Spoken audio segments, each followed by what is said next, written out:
Hepinize tekrar merhaba arkadaşlar, kanalıma hoş geldiniz. Bugün sizlerle birlikte ünlü bir markanın bu güzel çantasını çalışacağız. Bu modeli biz çok biliyoruz. Burslu çantalarda, farklı formlarda başka markalar çıkardı ve diğer sezonlarda da çalıştık. Bu sezon da çalıştık. Yine şimdi başka bir markanın mağazasında görüp bana fotoğrafını attınız, bunu yapalım mı dediğiniz çantalardan bir tanesi. Çok pratik. Dediğim gibi sürekli ördüğümüz fıstık model. Sadece çantanın formu farklı. Efsane pratik, efsane güzel bir çanta. Orijinal rafya iple örülmüş ama ben kağıt iple ördüm. Siz dilerseniz rafya iple ya da kağıt iple ya da istediğiniz herhangi bir iple örebilirsiniz. Tek dikkat etmeniz gereken nokta, benim ipim sizin ipinizden farklıdır. Cinsi farklıdır, kalınlığı farklıdır, tığım farklıdır, el ayarım farklıdır. O yüzden ölçüleriniz her zaman farklı olur birbirimizden. Çok büyük farklar olmaz ama mutlaka farklılık gösterir. Ben videoda anlatıyorken hem ilmek sayısı veriyorum hem de ölçü veriyorum. Sizin burada dikkat etmeniz gereken nokta ölçü arkadaşlar. Ölçüye göre giderseniz rahatlıkla aynı ölçülerde zaten elde edersiniz çantanızı. 200 gram kadar kağıt ip hazırladım. 200 gram kağıt ip yeterli oluyor ama dediğim gibi miktar İpinize göre değişebilir. Siz fazla elinizde hazır bulundurun. Ben 4 milimlik tığ ile ördüm. Ve bu şekilde çok güzel bir çanta oldu. Şimdi sizlere detaylı olarak tarifini vereceğim. Kanalıma abone olup videolarımı beğenmeyi ihmal etmeyin. Instagram sayfam, kanalımda aynı isimde Aysa Hobi. Oradan da beni takip edebilir. Benimle iletişime geçebilirsiniz. Hadi şimdi örmeye başlayalım. Zincir çekerek başlayacağız. Toplamda 25 tane zincir çekeceğiz arkadaşlar. İlk çektiğimiz zincir düğüm teliğindedir. Bunu saymayacağız. Üstüne 25 tane zincir çekeceğiz.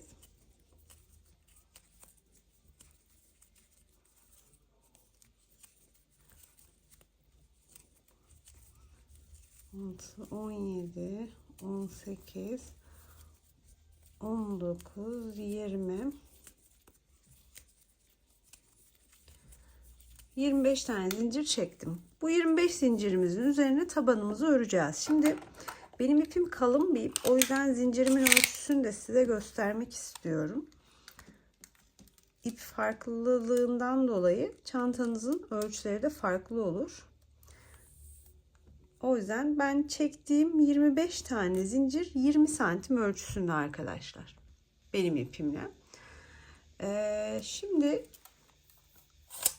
tabanımızı öreceğiz bu 25 tane zincirimizin üstüne. Zincirlerimizin direkt içerisine batmayacağız. Arkasını çevireceğiz. Arkasında şöyle orta noktalarındaki bu ilmeklere batacağız. Şöyle yandan tuttuğumda bakın timsah sırtı gibi görünüyor. İlk zinciri örmeden atladım. Zincirimi arkaya çevirdim. Zincirin ortasındaki ilmeğime battım ve sık iğnemi yaptım. Sıramın sonundaki son zincire kadar her birine birer tane sık iğne yapacağım.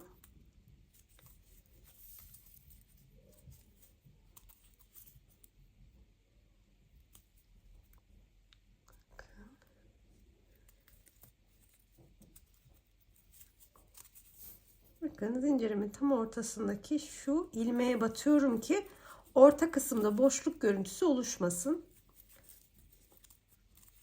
Biz tabanlarımızı hep bu şekilde yapıyoruz. Beni sürekli takip eden arkadaşlarım biliyorlar ama ilk defa videoma denk gelip izleyen arkadaşlar için şöyle detaylıca da göstermiş olayım. Şu görmüş olduğunuz orta noktadaki ilmeklere batacağız. Sıramızın sonundaki son zincire kadar son zincirde arttırma yapıp döneceğiz. Evet, bakın son zincirime geldim. Şimdi bu son zincire toplamda 3 tane sık iğne yapacağım. Hemen batıyorum. 1, aynı zincirin içine 2 ve yine aynı zincirin içine 3. Böylelikle bakın böyle geldik ve dönmüş olduk. Sürekli etrafını dönerek öreceğiz. Oval bir taban olacak.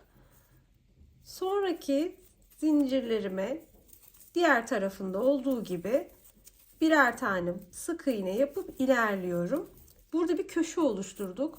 Aynı köşeyi başta da oluşturacağız. Yani orada da başladığımız noktada da bir arttırma işlemi yapıp sıramızı öyle bitireceğiz. Bakın arka kanatlara battığımız için orta noktamız böyle boşluk olmadan tertemiz bir görüntüye sahip oldu. Bakın sıramın sonuna kadar sık iğnelerimi yaptım ve sıra sonuna ulaştım. Şimdi sıramı bitiriyorken sonuncu zincirime battım, sık iğnemi yaptım. Burada aynı diğer tarafta yaptığım gibi 3 tane sık iğne yapmam lazım ki dönüş olsun. Onu zincirlerimi ördükten sonra bir tane zincirimi örmeden atlayıp direkt ikinci zincire batarak sık iğne ile başlamıştım. Şurada görünen örmeden atladığım zincirim var. Bu zincirin içine batıyorum. 1, aynı zincire 2 ve yine aynı zincire 3. 3 tane sık iğne yapıyorum ve sıramı bu şekilde tamamlamış oluyorum. Şimdi sıra kapatma işlemi yapmayacağız. Döne döne öreceğiz ki başlangıç ve bitiş noktamızda böyle çizgi görüntüsü olmasın. O yüzden hemen bir iğne alıyorum ve buraya takıyorum ki sıramın nereden başladığını karıştırmayayım. Evet, şimdi ikinci sıramızdayız. Bakın bu benim ilk sık iğnem. Hemen ilk sık iğneme batıyorum ve ikinci sıramın başlangıcını yapıyorum. Şimdi ortalardaki, yani şu kısımlardaki sık iğnelerde hiçbir işlem yok. Onların her birine birer tane batacağız ve öreceğiz. Bizim şu köşedeki 3 tane sık iğnelerde arttırmalarımız olacak. O yüzden köşe noktasına kadar olan sık iğnelerimi örüyorum ve geliyorum.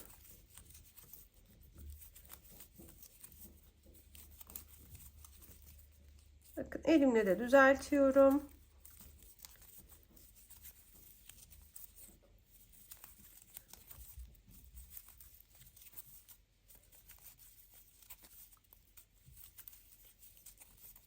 Aradaki sık iğneleri görmüş olduğunuz gibi herhangi bir işlem yapmadan sadece sık iğne yaparak örüyorum.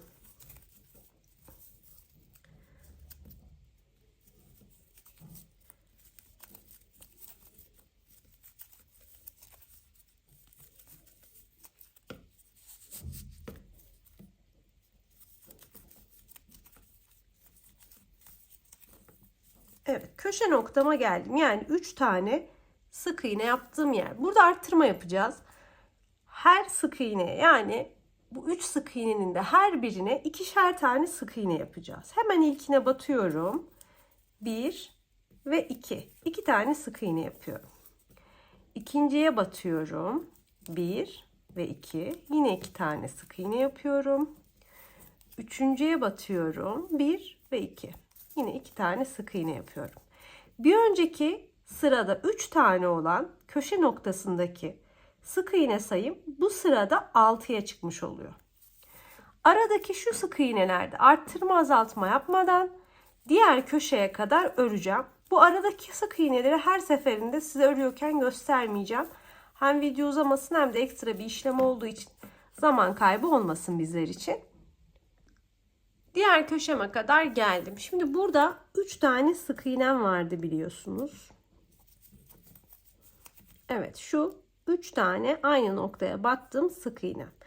Bunda aynı bu tarafta yaptığımız gibi her birine 2 tane sık iğne yapacağım. İlkine 2 tane sık iğnemi yaptım. İkincisine 2 tane sık iğnemi yaptım ve üçüncüsüne 2 tane sık iğnemi de yapıyorum. Bu köşe noktasında da arttırmalarımı tamamladım. 3 tane sık iğnem vardı. Her birine ikişer tane sık iğne yaptım ve burası da 6 tane sık iğneye çıkmış oldu. Bakın iğnemi taktığım yer burası. Yani bu ne oluyor? Sıram bitti. Bir sonraki sıraya başlıyorum. Yani 3. sıraya. 3. sırada yine arttırma işlemi yapacağız. Arttırmalarımız her zaman köşe noktalarda olacak. O yüzden ben ilk köşeme kadar sık iğnelerimi örüp geliyorum. İlk köşeme geldim. İlk köşemde yine arttırma yapacağım. Bakın 6 tane sık iğnem var. Burada bir tek bir çift yapacağım. Yani ilk sık iğneme bir tane sık iğne yapacağım. İkinciye 2 tane sık iğne yapacağım. Eğer burada artırmaların nerede başladığını karıştırıyorsanız buraya da iğne takabilirsiniz. Bakın ilk sık iğnenizi hemen iğne takabilirsiniz. Bir tek bir çift yaptım. Diğerinde de aynı işlem. İlk sık iğneme 1, ikinci sık iğneme 2 ve bir kere daha ilk sık iğneme 1, ikinci sık iğneme 2. Bir tek bir çift işlemini 3 kere tekrar ettiğimde zaten köşeyi tamamlamış oluyorum.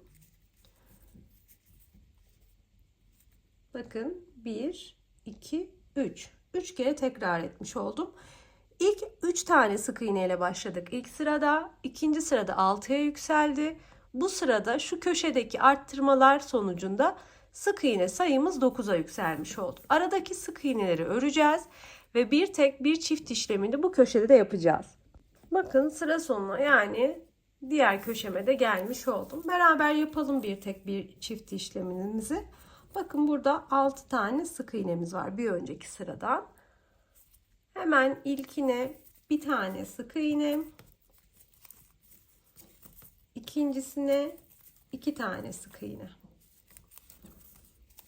Tekrar ilkine bir tane sık iğne, ikincisine 2 tane sık iğne.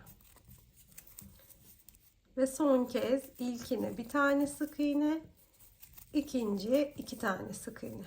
Burada da köşemizi sağlamış olduk. Şimdi aradaki sık iğneleri örüp diğer sıraya başlamış olacağız. Bakın iğnemiz burada. Burası bizim hem başlangıcımız hem de şurası bitiş noktamız. Yani 4. sıraya çıkıyoruz. Sık iğnelerimizi örelim. Köşede tekrar birlikte arttırma yapalım. Bakın arttırma noktama geldim. İlk köşemdeyim.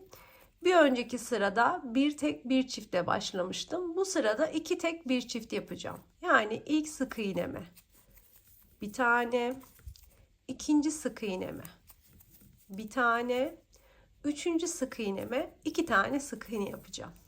2 tek bir çift işlemini 3 kere tekrarladığımda sıramı tamamlıyor olacağım. Yapalım beraber tekrar.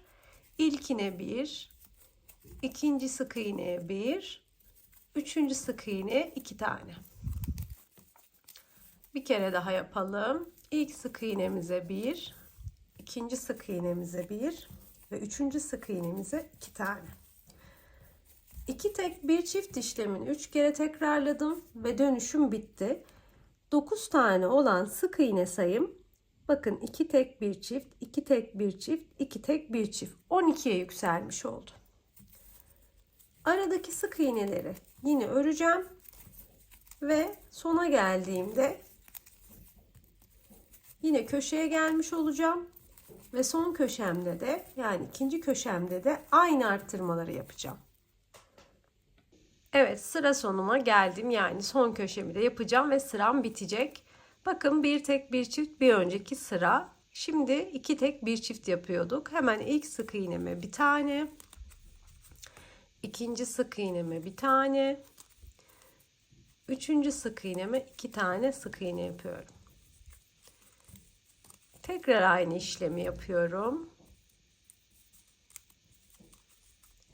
İlk sık iğneme 1, ikinci sık iğneme 1, üçüncü sık iğneme 2 tane sık iğne.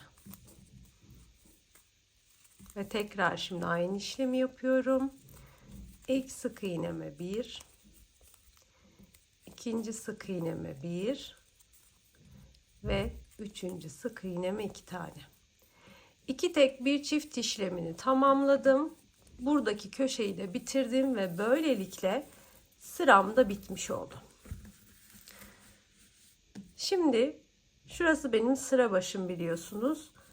Buraya ilmek kaydırma yapacağım. Yani batıyorum, ip alıp çıkarıyorum. Çıkardığım ilmeği tığdaki diğer ilmeğin içinden geçiriyorum. Buna ilmek kaydırma diyoruz. Böylelikle tabanımı tamamlıyorum. Bir tane de zincir çekiyorum. Şimdi şöyle elimle düzelteyim. Bakın bu taban bizim için yeterli. Mini bir çanta, minik bir taban oluyor.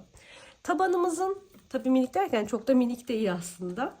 Ama böyle büyük omuz çantalarından değil. Tabanımızın ölçüsüne bakalım sizle birlikte. Şöyle tuttum. 23 santimlik bir uzunluğu.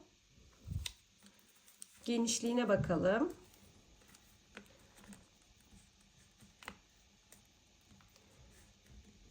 Şöyle tam 6 santimlik bir genişliği var. Şimdi taban hazır. Üzerine modelimizi kuracağız. Modelimiz bizim çokça ördüğümüz fıstık modeli aslında. Birçok marka her yaz bundan farklı formlarda çantalar tasarlıyor. Bu da onlardan bir tanesi. Daha önce öğren arkadaşlarım rahatlıkla örebilecekler. Ama ilk defa bu modeli yapan arkadaşlarım için detaylı anlatmaya çalışacağım. Tabanınızı ördükten sonra ütüleyin. Üstünü örmeye devam edin. Ben şu an video çektiğim için ütülemeyeceğim vakit kaybı olmasın diye. Ama siz mutlaka tabanınızı ütüleyip sonra örmeye devam edin. Evet, şimdi modelimize başlayalım. Yani fıstık kurulumuna. Bakın bir tane zincir çekip bırakmıştım. Şimdi bu zinciri 3'e tamamlayacağım. Üstüne 2 tane daha zincir çekeceğim. Başlangıçtaki bu 3 tane zincirimizi trabzan olarak sayacağım. Fıstık yapacağım hemen ama fıstığı direkt önüme yapmayacağım. Arkasındaki yani gerisindeki ilmeğe yapacağım. Tığıma ip doladım. 3 tane zincirin olduğu altında olduğu sık iğneyi ben bu 3 tane zinciri trabzan saydığım için örmüş oldum. Hemen bunun arkasında sık iğnem var. Bu sık iğneye dönüyorum. Batıyorum. İp alıp çıkarıyorum. Tığıma ip doluyorum. Aynı yere tekrar batıyorum. İp alıp çıkarıyorum. Tığıma tekrar ip doluyorum ve aynı yere batıyorum. İp alıp çıkarıyorum. Yani bu sık iğneye 3 kere batmış oldum. Bakın ilmeklerimizi sayalım. 2, 4, 6, 7 tane ilmeğimiz var. Tığa ip alıyorum. Önce 6 tane ilmeğimi çıkarıyorum. 2 tane ilmeğim kalıyor. Tığıma tekrar ip alıyorum ve 2 ilmeği şimdi çıkarıyorum. Fıstığı tamamlamış oluyorum. Üstüne bir tane zincir çekiyorum. Ve bir sonraki fıstığımı yapmak için ilerliyorum. Bundan sonrasını hep düz devam edeceğim. Burada da geri döneceğim ama bu başlangıçta 3 tane zincirin hemen arkasına dönüp fıstığımı yapmam gerekti. Çünkü trabzan yapacağız. Trabzanın arkasına fıstık yapacağız. O yüzden burada da aynı şekilde başlamamız gerekiyor ki başlangıç ve bitiş noktalarımız belli olmasın. Şimdi zaten birkaç sıra ördükten sonra mantığı kavrayacaksınız. Tığıma ip doladım. Bakın önümdeki ilk sık iğneyi örmeden atlıyorum. İkinciye batıyorum ve buraya bir tane ikili trabzan yapıyorum. Şimdi fıstık yapacağım. Fıstığı arkasındaki yani az önce örmeden atladığım sık iğneye yapacağım. Tığıma ip doluyorum. Arkadaki az önce örmeden atladığım sık iğneye batıyorum. İp alıp çıkarıyorum. Tığıma tekrar ip doluyorum. Aynı yere bir daha batıyorum. İp alıp çıkarıyorum. Tığıma son kez ip doluyorum ve aynı yere son kez batıp ip alıp çıkarıyorum. 7 tane ilmeğim oldu. Tığıma ip alıyorum. Önce 6 tane ilmeği tığdan çıkarıyorum. 2 ilmeğim kalıyor. Tığıma ip alıyorum ve 2 ilmeği tığdan çıkarıyorum. Üstüne bir tane de zincir çekip fıstığımı tamamlamış oluyorum. Birkaç kere yapalım beraber. Bakın önümdeki ilk sık iğneyi örmeden atlıyorum. İkinci sık iğneye batıp önce ikili trabzan yapıyorum. Daha sonra tığıma ip doluyorum. Atladığım sık iğneye geri dönüp ip alıp çıkarıyorum. Tığıma ip doluyorum. Bu ikinci. Atladığım yere batıp ip alıp çıkarıyorum. Tığıma ip doluyorum. Bu üçüncü. Atladığım yere batıp ip alıp çıkarıyorum. Yani buraya 3 kere batmış oluyorum. 7 tane tığda ilmeğim oluyor. Tığıma ip alıyorum. Önce 6 tane ilmeği tığdan çıkarıyorum. 2 ilmeğim kalıyor. Tığıma ip alıyorum ve daha sonra diğer 2 ilmeği tığdan çıkarıyorum. Fıstığım hazır. Bir tane de zincir çekiyorum. Her fıstık arasında bir tane zincirim oluyor. Bir daha yapıyorum. Önümdeki ilk sık iğneyi örmeden atlıyorum. İkinci sık iğneye batıp ikili trabzan yapıyorum. Tığıma ip doluyorum. Atladığım sık iğneye geri dönüp batıp ip alıp çıkarıyorum. Bakın 3 ilmek. Tığa ip doluyorum. Aynı sık iğneye tekrar batıp ip alıp çıkarıyorum. Bakın 5 ilmek. Tığa ip doluyorum ve aynı ilmeğe batıp ip alıp çıkarıyorum. Şimdi 7 ilmek. Tığıma ip alıyorum. Bu 7 ilmeğin 6 tanesini tığdan çıkarıyorum. 2 tanesi kalıyor. Tığıma ip alıyorum ve 2 ilmeği de tığımdan çıkarıyorum. Fıstığımı tamamlamış oluyorum. Üstüne bir tane de zincir çekiyorum. Bu şekilde bu tabanın tamamını fıstık döneceğiz.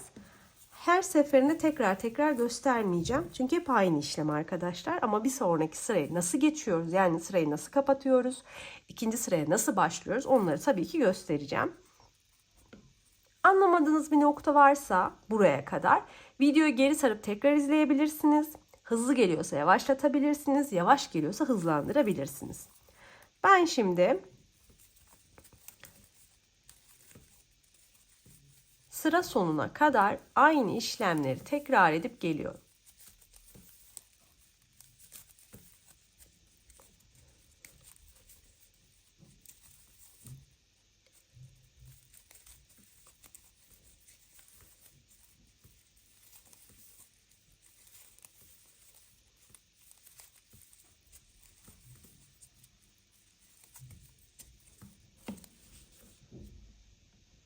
Evet, bakın buradan başlamıştım. Aynı işlemi tekrar edip neredeyse sıra sonuna kadar geldim. Fıstıklarımı yapmaya devam ediyorum. Köşelerde de bakın aynı işlem. Hiçbir ekstra işlem yok. Artık arttırma işlemi yok. Fıstıklarda sadece tek yaptığım şey fıstıkları örmek.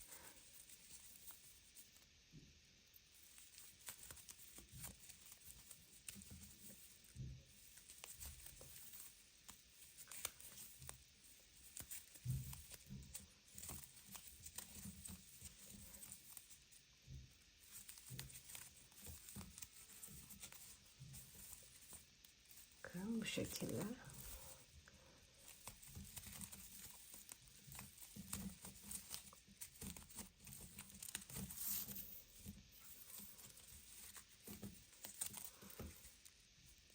Ve son fıstığımı yapıyorum şu an. 2 trabzanımı yaptım. Geri döndüm. Son fıstığımı da yaptım. Şimdi fıstıklarımızı sayalım. 2, 4, 6, 8, 10, 12, 14, 16, 18, 20, 22, 24, 26, 28, 30, 32, 34, 35 oldu. 36 olması lazım. Yoksa biz bu fıstıkları ikiye bölemeyiz. Yani çift sayı ilerlememiz gerekiyor. O yüzden son zaten bir tane bakın sık iğnem kaldı. Ona batıp ikili trabzanımı yapıyorum. Daha sonra geriye dönüp az önce battığım, ben buna daha önce batıp ikili trabzan yaptım. Buraya bir kere daha batmış oluyorum. Geriye dönüp fıstık yapıyorum ki sayım eşitlenmiş olsun. Yani 36 tane fıstığım olsun. Çift sayıyla bitirmem gerekiyor. Çiftle bitirmek için bu şekilde işlemimizi yapıyoruz. Şimdi sırayı kapatacağız. Fıstığın tepesindeki ilmeğe batıyorum. İlmek kaydırmayla kapatacağım. Tepesindeki ilmeğe batıyorum. İp alıp çıkarıyorum. Çıkardığım ilmeği tığdaki diğer ilmeğin içine geçiriyorum. Üstüne 3 tane zincir çekiyorum ve dönüyorum. Örgünün tersine.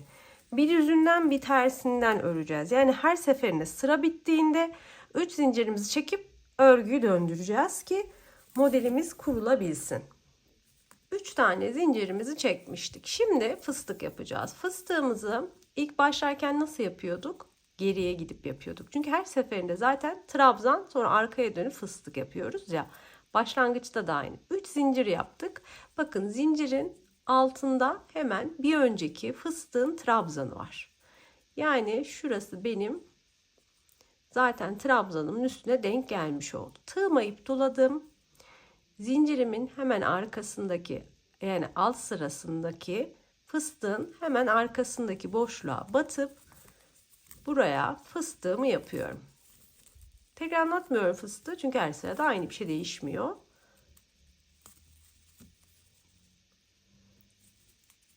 Şöyle bir zincirimi çekiyorum.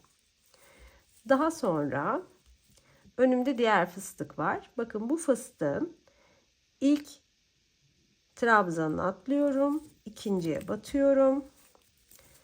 Buraya hemen ikili trabzan yapıyorum. Daha sonra hemen fıstığın atladığım trabzanına değil, sağ tarafındaki, yani arka boşluk dediğim bu boşluğa batıp fıstığımı yapıyorum. 1 2 3 kere battım.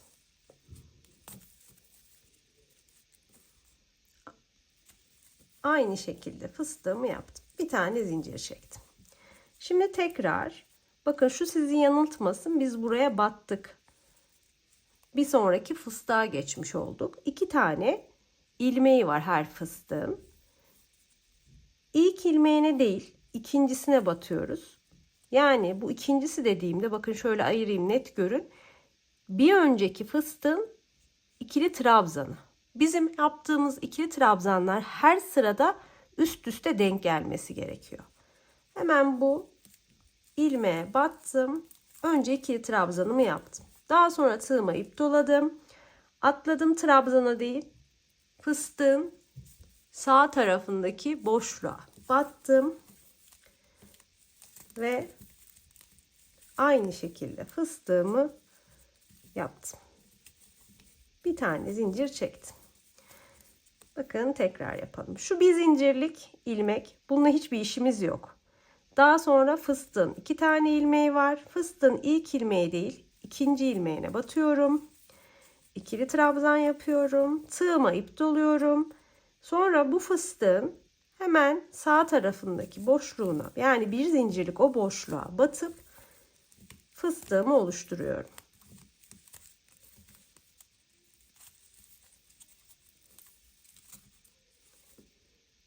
Aynı işlemleri tekrar edip bu sıramızı da öreceğiz. Birkaç kere yapalım birlikte, net anlaşılsın. Bakın 3 tane ilmek var. Bu bir zincirlik kısım. Bu da fıstığın 2 tane ilmeği. Bir zincirlik kısmına işim yok. Fıstığın 2 tane ilmeğinin ilkine değil ikincisine, yani bir alt sıradaki de trabzan tepesi oluyor bu. İkincisine batıp bu sırada da üstüne ikili trabzan yapıyorum. Daha sonra tığıma ip doluyorum. Atladığım ilmeğe değil, fıstığın sağ tarafındaki bir zincirlik boşluğa batıp yine fıstık oluşturuyorum.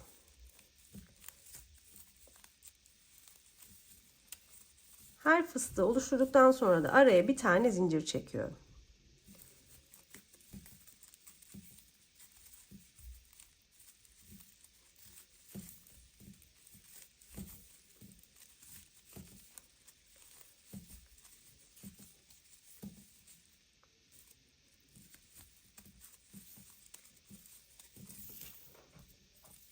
Bakın bu şekilde.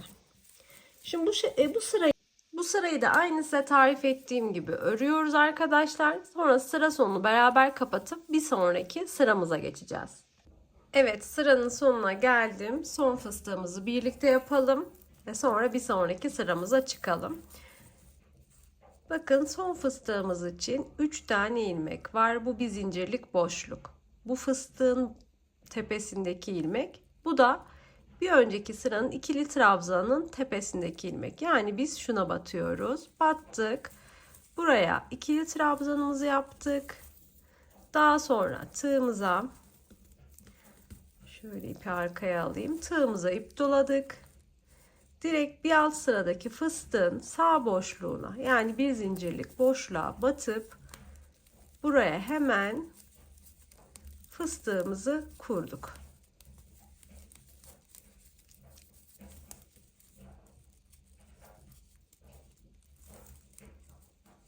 Şunu şöyle şuraya alacağım, içeride kalsın. Üstüne bir tane zincirimizi çektik. Şimdi sıramızı kapatabiliriz. Bu ilk yaptığımız, bu sıranın ilk fıstığı. 3 tane zincir değil, fıstığın tepe noktasındaki ilmeğe batıyorum. İp alıp çıkarıyorum. Çıkardığım ilmeği tığdaki diğer ilmeğin içinden geçiriyorum. Yani ilmek kaydırmayla her zaman olduğu gibi sıramı kapatıyorum. Üstüne 3 tane zincir çekiyorum ve yine örgümü çeviriyorum. Zincir çektikten sonra tığıma ip doluyorum. Fıstık yapmak için zincirin hemen altındaki fıstığın sağ boşluğuna batıyorum. 3 defa batıyoruz biliyorsunuz. Daha sonra ilmeklerimi topluyorum. Üstüne bir tane zincir çekiyorum. Yani her zaman yaptığım gibi fıstık yapıyorum. Daha sonra nereye batıyorduk? Bakın bir sonraki fıstığın son ilmeğine. Yani bu bir zincirlik ilmek. Bu fıstığın tepesindeki ilmek. Bu da trabzan tepesindeki ilmek. Yani şu üçüncü ilmeğe batıyorum. İkili trabzanımı yapıyorum. Tığıma ip doluyorum. Bu fıstığın sağ boşluğuna batıp fıstığımı oluşturuyorum. Bütün sıralar birbirinin aynısı arkadaşlar. O yüzden tekrar göstermeyeceğim. Aynı şekilde öreceğiz. Yaklaşık 4 ya da pardon şöyle yapayım. Şimdi 2 sıra örmüşüz. Yaklaşık 5 ya da 6 sıra öreceğim. Ama önce öreyim. Sonra kaç sıra örmüşüm, ölçüsü ne olmuş size onu göstereyim. Sonra üst kısmını, askı kısmını yapalım beraber.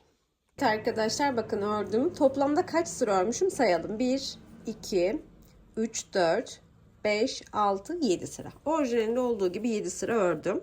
Şimdi ölçüsüne bakalım. Orijinal ölçüsünü bilmiyorum. Çünkü ben internet sitesinden sizin attığınız fotoğrafa bakarak yapıyorum. Yazmıyor boyutları. Bakın tabana kadar yani tabandan yukarıya kadar ölçtüğünüzde şu an 14 santim. Ama şöyle yapıp tabanın bir kısmı dahil ölçersek 17,5 santim. Tabi bu daha devam edecek. Daha büyüyecek. Ama tabandan şu anki kısma kadar ördüğüm 14 santim. Benim ipim biraz kalın. O yüzden biraz daha büyük oluyor fıstıklarım. 4 milimlik tığ ile örüyorum biliyorsunuz. İpiniz daha ince ise genişlik olarak da daha küçük olur. Yükseklik olarak da daha küçük olur. O sizi yanıltmasın. Bakın şu anki genişliği 30 santim. Yani şöyle tuttuğumda 30 santim. Bu genişlikte ama yüksekliği artacak tabii. Şimdi kalan kısımlarını birlikte yapalım. Şimdi tam ortaladığımı düşündüğüm noktada yanlara takıyorum iğnelerimi. Sonra fıstıklarımı sayacağım eşit dağılmış mı diye.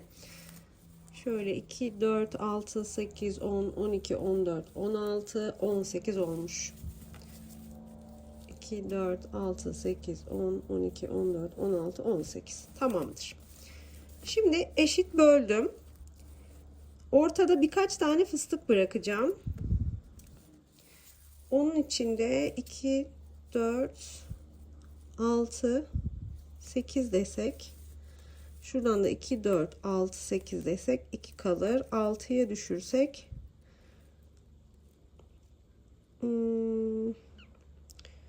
bu kadar boşluk biraz sanki fazla olur gibi. Şöyle yapsak 4 tane bıraksak yeterli olur mu acaba?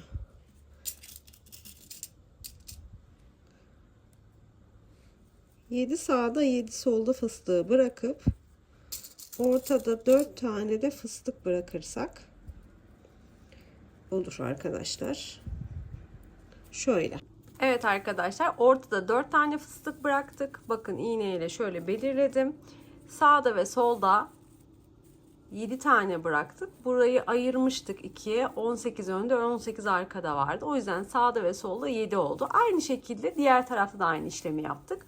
Yani şöyle tutacak olursak, şu iğneyi saymayacak olursak ortada bıraktığımız her iki tarafın da ortasında bıraktığımız boşlukların haricindeki şu fıstık sayısı 14 tane olmuş oluyor. Şimdi hemen örmeye başlayacağız. Tabii ben şurada ipimi kesmemiştim. Önce onu keseceğim. Bir zincir çekmiştim. Hemen şurada önce ipimi keseceğim. Çünkü buradan başlamayacağım örmeye.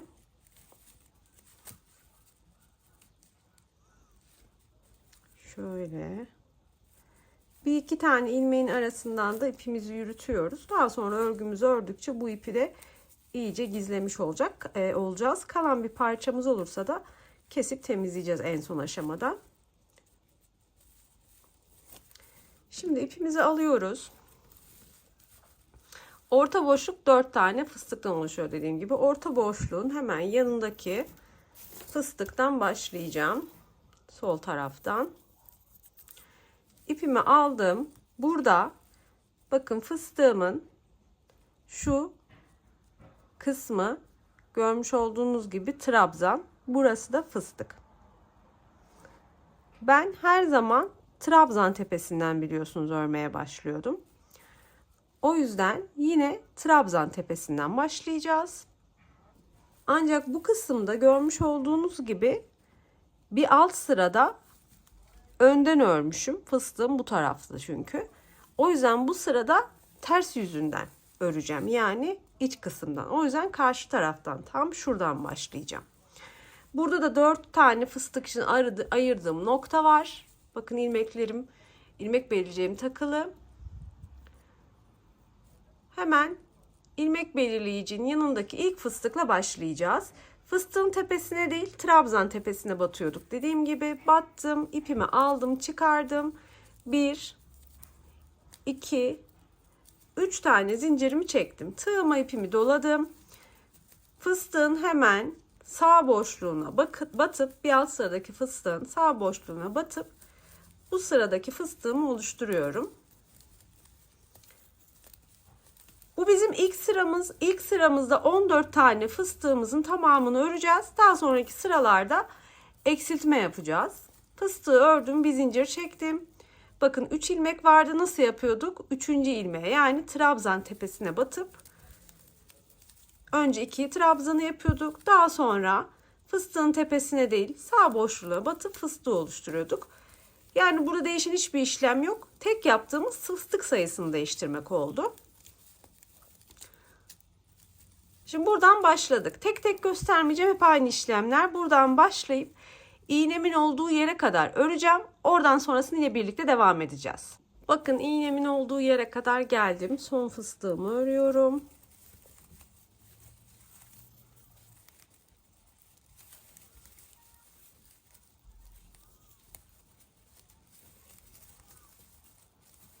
Son fıstığımı da yaptım.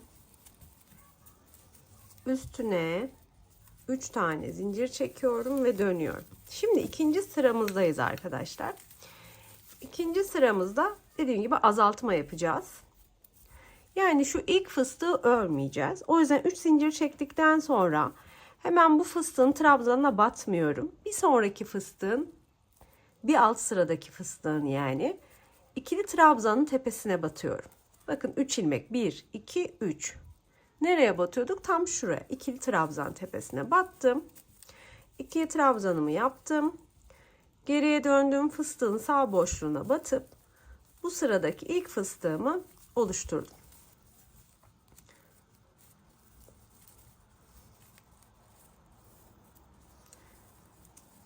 Böylelikle şu ilk fıstığı örmeyerek başlangıçta bir tane azaltma yapmış oldum. Sırayı bitiriyorken de son fıstığı örmeyerek orada da azaltmamı yapmış olacağım. Bakın şöyle. Şimdi dediğim gibi buradan devam edelim. Sıra sonuna gelelim. Şurada size göstereceğim tekrar. Evet bakın beraber başladık ve sona geldim. Sonda son fıstığımı örmeyeceğim ama direkt dönmeyeceğim. Son fıstığın hemen trabzanının tepesine batıp bir tane ikili trabzan yaparak öyle bitireceğim. Parça ipi de keselim, görüntü güzel olsun. Ve böylelikle bu sırayı bitirdim. 3 zincir daha çekiyorum ve 3. sıra için dönüyorum. Aynı işlemler bu sırada da. İlk fıstığımı örmüyorum. İkinci fıstığımın trabzanının, ikili trabzanın tepesine batıp ikili trabzanımı yapıyorum. Daha sonra geri dönüp sağ boşluğuna batıp bu sıranın ilk fıstığını oluşturuyorum. Bir tane fıstık atladığım için ilk azaltmamı yapmış oldum. Sonuçta bitiriyorken de bir tane fıstığı örmeden bitireceğim. Yine azaltma yapmış olacağım. Yani her sırada 2 tane azaltma yapmış oluyoruz aslında.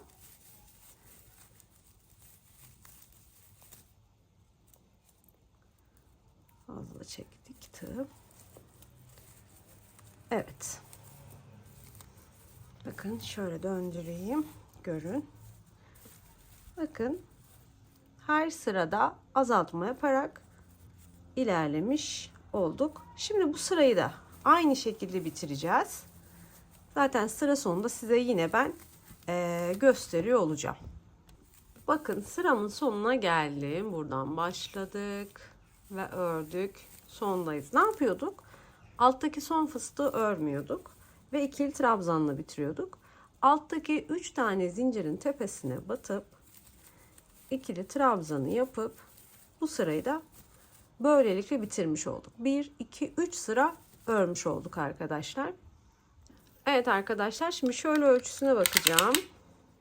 Şu anda tabana kadar ölçtüğümde 20 santimlik bir yüksekliği oldu. Bu yeterli. Devam ettirmeyeceğim o yüzden. Ama dediğim gibi benim ipim kalın bir ip arkadaşlar. O yüzden fıstıklarım büyük büyük oldu. Sizin şu ölçünüz 20 santimi vermediyse 20 santim olana kadar devam edin. Yoksa çok kısa kalır. Yani normalde zaten orijinalinde şuradaki fıstık sırası 5 sıra. Bana 3 sıra yetti. Siz eğer 20 santim ulaşmadıysanız tabandan sonra bu fıstık sırasına devam edin. Ama şunu söyleyeyim. Bundan sonra üstüne fıstık sırası ekleyecekseniz, örnek veriyorum, siz de 5 sıra yapacaksanız fıstık sıranızı, bundan sonraki sıralarda azaltma yapmayın. Yani başlangıçta bir tane fıstık atlayıp sonra örüyorduk. Bitiriyorken de bir tane fıstık örmüyorduk ya. Azaltmayın. Sabit bütün fıstıkları 2 sıra daha örebilirsiniz 20 santime ulaşmak için. Ama benimle aynı ölçüye ulaştıysanız tamamdır. Siz de bırakabilirsiniz. Ben şimdi burada bırakıyorum. 20 santimlik yükseklik yeterli. Çünkü bu çok böyle büyük bir çanta değil. Mini bir omuz çantası. Burada bir zincir çektim. İpimi kestim. Aynı şekilde burada yaptığım işlemlerin aynısını bu tarafta da yapacağım. O yüzden şöyle çeviriyorum. Ve burada da bakın yine başlıyorken iç yüzünden başlamıştım. Yani ters yüzünden. Bakın 4 tane fıstığımın ortada boşta kalması gerekiyordu. İğnem burada takılı. Hemen aynı şekilde başlıyorum. İlk iğneden sonraki ilk fıstığımın ikili trabzanın tepesine batıp 3 tane zincir çekip fıstığımı hemen oluşturuyorum. Bu sıra ilk sırada biliyorsunuz azaltma yapmıyorum. 14 tane fıstık var. Tamamını örüyorum. İkinci ve üçüncü sıralarda azaltma yapıyordum. Bu tarafı tekrar göstermeyeceğim. Çünkü burasıyla aynı. O yüzden tekrar gösterip gereksiz yere videoyu uzatmayacağım. Burada yaptığımız işlemlerin aynısını bu tarafta da yapalım. Sonra kalanlarını birlikte devam ettirelim. Evet arkadaşlar, bakın iki tarafı da tamamladım. Şöyle göstereyim. Şimdi ağız kısmını yapacağız. Bu şöyle tutmalı bir çanta. Örgü şeklinde bir tutma kulpu yapılmış. Daha sonra da yanlarına deri askılar eklenmiş. Siz derseniz deri askı ekleyebilirsiniz. Derseniz sadece tutma kulpuyla kullanabilirsiniz. Şimdi hemen başlayalım. İlk şu anda görmüş olduğunuz gibi ilk trabzandan tığımı geçiriyorum. Ve buradan başlıyorum. Sık iğne yapacağız arkadaşlar. Bir tane zincir çekip önce ipi sabitliyorum buraya. Daha sonra aynı ilmeğe batıp sık iğne yapıyorum. Bütün ilmekleri atlamadan sık iğne yapacağım. Buradan başlayacağım. Sona kadar sık iğne yapacağım. Daha sonra zincir çekip karşı tarafa geçeceğim. Karşı tarafta da sık iğne öreceğim ve sonra yine zincir çekip başlangıç noktama geleceğim. Şimdi hemen tarif ettiğim gibi örmeye başlayalım. İlmek atlamamaya dikkat edelim arkadaşlar.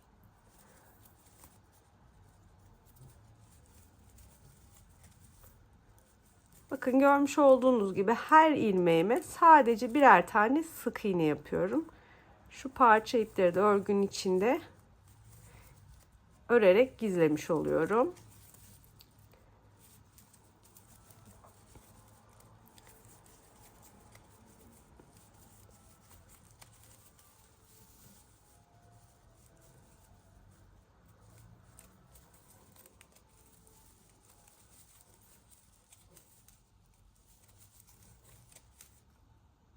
Evet, bakın sona kadar başladım ve sık iğne yaptım. Daha sonra dediğim gibi zincir çektim. 30 tane zincir çektim arkadaşlar. 30 tane zincir ölçüsünü göstereyim size. Siz de ona göre çekin zincir sayınızı. Bakın 30 zincir. Şöyle tutayım net olsun. Tam 26 santim oldu arkadaşlar.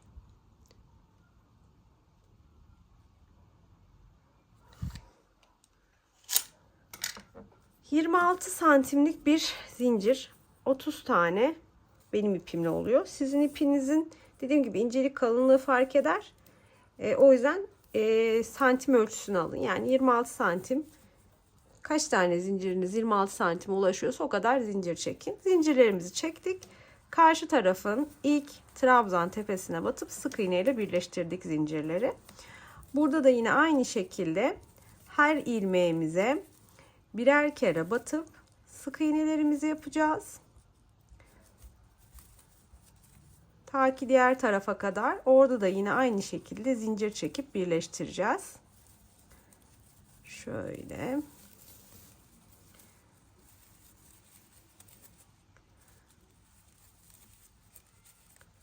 Şurada bir düğüm var. Onu tam ölçünün içine dahil, örgünün içine dahil ediyorum onu da. Bakın tam sık iğnenin içine denk getiriyorum. Ve gizlenmiş oluyor.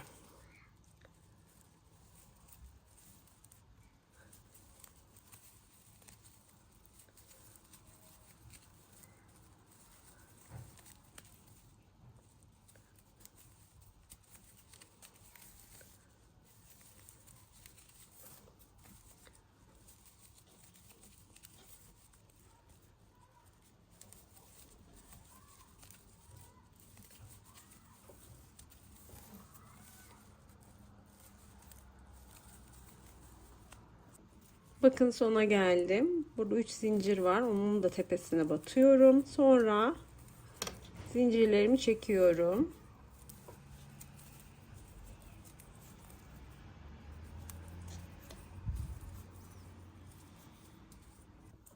Zincirlerimi çektim. Şimdi şöyle dümdüz olmasına dikkat ediyorum. Ve ilk yaptığım sık iğnemin tepe noktasına batıyorum. İp alıp çıkarıyorum. Çıkardığım ilmeği tığdaki diğer ilmeğin içinden geçiriyorum. Yani ilmek kaydırmayla buraya birleştirdim. Bir tane zincir çekiyorum. Ve burada ipimi keseceğim. Şöyle ipimi de kesiyorum.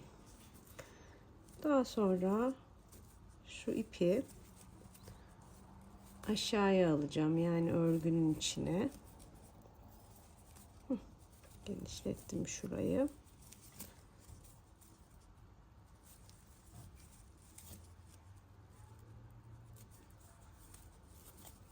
Tamamdır. Bakın şöyle bir görüntü oldu. Şimdi tekrar sık iğne yapmaya devam. Şuradaki iğnelerimi artık çıkarayım. Onlarla işim bitti. Aynı şekilde şuradaki iğnelerimi de çıkarıyorum. Burada da vardı, onu da çıkarayım.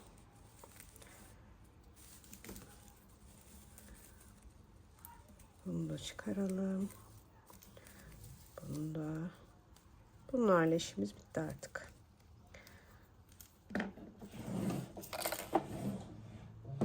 Şimdi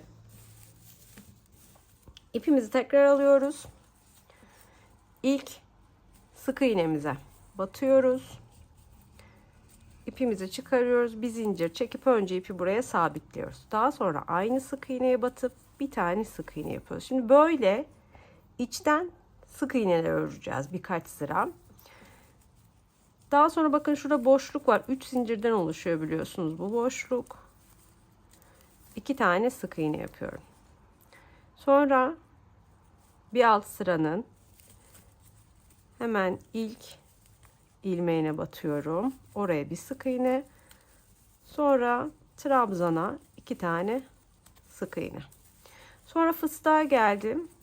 Fıstığın içine bir tane. Aynı yere bir de şöyle fıstığın kanatlarını alıp bir tane daha. 2 tane de fıstığa yaptım.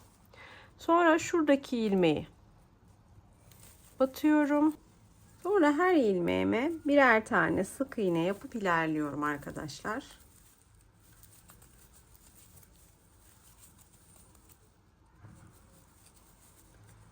Bakın böyle. Evet, bakın burayı dümdüz bir şekilde her ilmeğimi birer tane sık iğne yaparak ördüm. Şimdi yukarıya doğru çıkacağım. Burada ne yapıyorduk? Fıstığın şöyle iki kanadını tığa alıyorduk.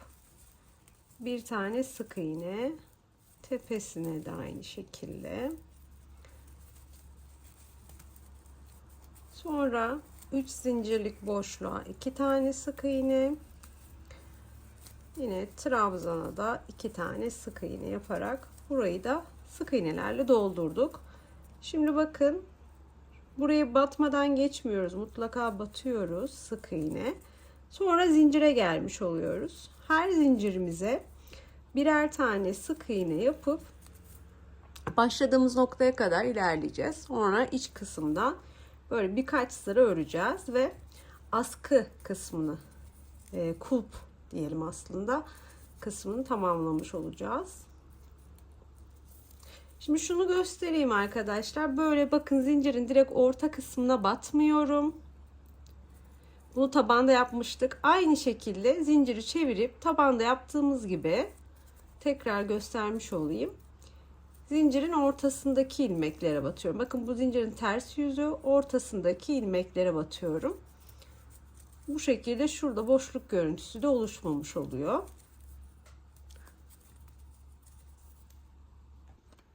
Bakın, zincirin sonuna, yani başlangıç noktama da gelmiş oldum. İlk yaptığım sık iğnenin tepesine batıp ilmek kaydırmayla sırayı kapatıyorum. Bir zincir çekip ikinci sıraya başlıyorum. Sık iğneleri örüyorum. Şurada tam böyle ovallik vermek adına bir eksiltme yapacağım. Aşağıya kadar iniyorum arkadaşlar sık iğnelerde. Bakın, tam şu köşe noktalara geldiğimde iki sık iğneyi aynı anda öreceğim. Yani ilk sık iğneme batıyorum, ip alıp çıkarıyorum, tığda bekletiyorum. Diğer sık iğneme batıyorum, ip alıp çıkarıyorum, tığda bekletiyorum ve 3 ilmeği tek seferde tığımdan çıkarıyorum. Burada bir tane eksiltme yaparak ovallik vermiş oluyorum. Daha sonraki sık iğneleri öreceğim. Aynı şeyi şurada da yapacağım.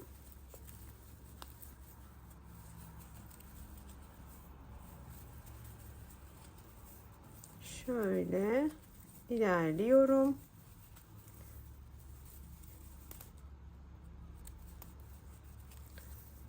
Bakın, sona geldim. Aynı şeyi burada da yapıyorum. Sık iğneye battım, ip alıp çıkardım. Diğer sık iğneye battım, ip alıp çıkardım. 3 ilmek var. Sağ ip aldım ve 3 ilmeği tek seferde tığdan çıkardım.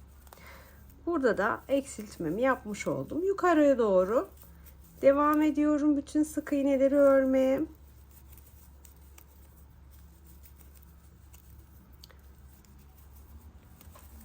Şöyle elimle düzelteyim. Görün şu kısmı. Bakın, şöyle bir ovallik vermiş olduk.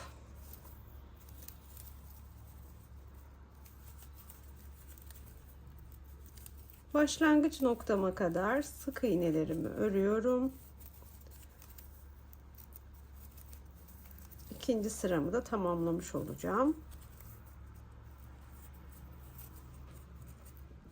Sıramın sonuna geldim. İlmek kaydırmayla sıramı kapattım. Bir zincir çektim ve şimdi 3. sıraya başladım. Eksiltme yaptığım noktaya kadar sık iğneleri örmeye devam ediyorum. Orada yine bu sırada da eksiltme yapacağım.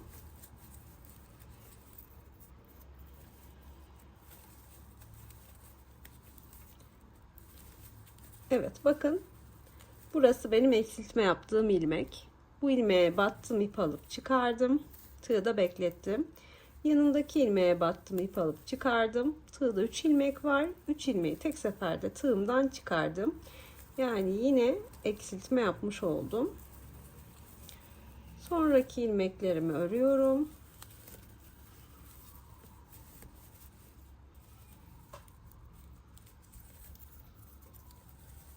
Diğer tarafta yani şurada da aynı şekilde eksiltme yapacağım.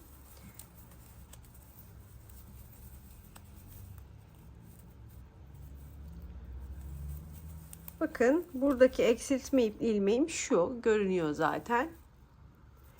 İlk önce yanındaki ilmeğe batıyorum, ip alıp çıkarıyorum. Sonra eksiltme ilmeğime batıyorum, ip alıp çıkarıyorum ve 3 ilmeği tek seferde tığımdan çıkarıyorum.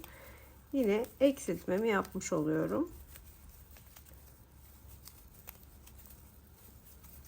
Bu bizim 3. sıramız arkadaşlar. Evet.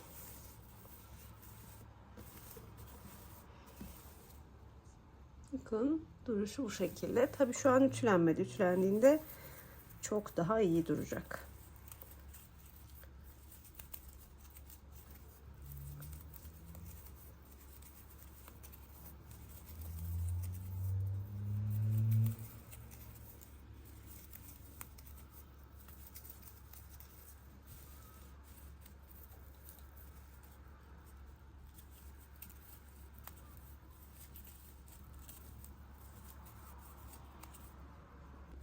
Sıra sonuna geldim. Önce sıramı kapattım. Sonra bir zincir çektim. 4. sırama başladım. Her sık iğneme yine birer tane yapıp eksiltme noktama kadar ilerliyorum. Eksiltme ilmeğine geldim. Bakın burada kendini zaten belli ediyor. Şöyle yakından göstereyim. Bu ilmeğe battım, ip alıp çıkardım. Tığda beklettim. Yanındaki sık iğneye battım, ip alıp çıkardım. Ve 3 ilmeği tek seferde tığımdan çıkararak 4. sıramda da eksiltme yapmış oldum. Sadece ilk sırada eksiltme yapmadım. İlk sıra sadece sık iğne döndüm. 2, 3 ve 4. sıralarda eksiltmelerimi yapıyorum gördüğünüz gibi. Bakın bu taraftaki eksiltme ilmeğim bu. Önce onun yanındaki sık iğneye batıp ilmek çıkarıyorum. Sonra eksiltme ilmeğime batıp ilmek çıkarıyorum ve üçünü tek seferde tığımdan çıkarıyorum. Ve burada da yine eksiltmemi yaptıktan sonra kalan ilmeklerimi örüp sıra sonuna kadar ilerliyorum. Evet, sıramın sonuna geldim arkadaşlar. İlk yaptığım sık iğnenin tepesine batıp ip alıp çıkarıyorum. Çıkardığım ilmeği tığdaki diğer ilmeğin üstünden geçiriyorum, içinden. Bir tane zincir çekiyorum ve ipimi kesiyorum. 4 sıra yeterli oluyor. İpiniz ince ise dilerseniz sıra sayınızı arttırabilirsiniz. Yani tamamen sizin görsel zevkinize kalıyor arkadaşlar. İğnemi aldım. Şimdi bu parça ipimi de birkaç sıra örgü içinden yürütüp keseceğim. Şöyle.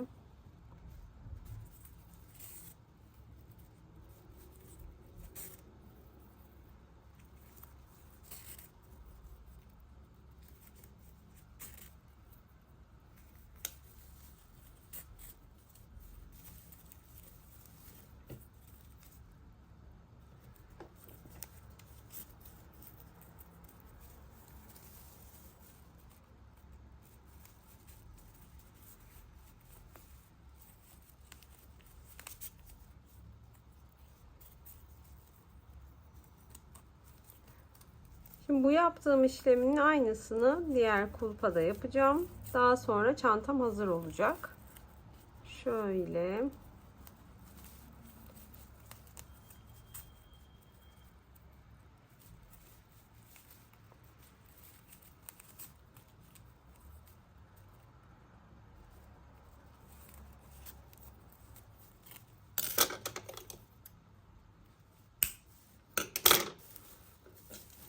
Şöyle elimle düzeltip göstereyim size. Bakın gerçekten çok güzel bir çanta oluyor. Şimdi bu yaptığımızın aynısını diğer kulpada uyguluyoruz. Sonra son haline bakacağız beraber. Ve kaç gram ip gittiğine bakacağız.